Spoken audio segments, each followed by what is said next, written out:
राष्ट्र सैन्य योगदान देने वाले देशों के सम्मेलन UNTCC में विदेश मंत्री एस जयशंकर ने संयुक्त राष्ट्र में सुधार की आवश्यकता पर जोर दिया। उन्होंने कहा कि आज का संयुक्त राष्ट्र अब भी 1945 की वास्तविकताओं को दर्शाता है, जबकि 80 वर्षों में वैश्विक परिस्थितियां बदल चुकी हैं। उन्होंने संयुक्त राष्ट्र को अधिक समावेशी, लोकतांत्रिक और विकासशील देशों की आवाज का प्रतिनिधि बनाने की बात कही। जयशंकर ने यह भी बताया कि भारत अब तक 3 लाख से अधिक सैनिक संयुक्त राष्ट्र शांति मिशनों में भेज चुका है। श्रीलंका के प्रधानमंत्री हरिनी अमरसूरिया ने पदभार संभालने के बाद अपनी पहली भारत यात्रा की शुरुआत की।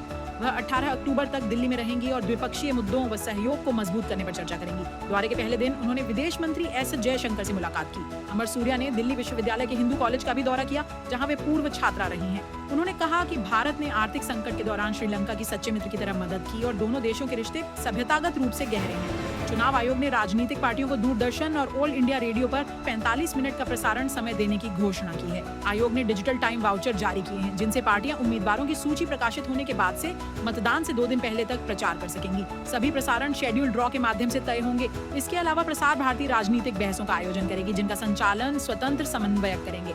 आयोग ने कहा यह पहल चुनावी प्रक्रिया को पारदर्शी बनाने की दिशा में अहम कदम है। रूस के राजदूत डेनिस अलिपोव ने कहा कि भारत रूस के ऊर्जा संबंध पूरी तरह भारत के राष्ट्रीय हितों पर आधारित हैं। उनका यह बयान अमेरिकी राष्ट्रपति डोनाल्ड ट्रंप के उस दावे के बाद आया, जिसमें उन्होंने कहा था कि प्रधानमंत्री मोदी ने रूस से तेल खरीद बंद करने का आश्वासन दिया है।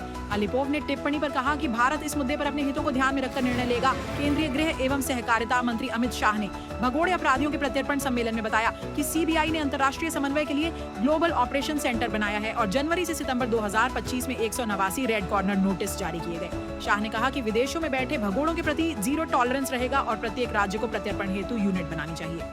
2018 के भगोड़ा आर्थिक अपराधी अधिनियम व PMLA के माध्यम से 2014 से 2023 में बड़ी संपत्ति जब्त और $2 बिलियन की रिकवरी हुई।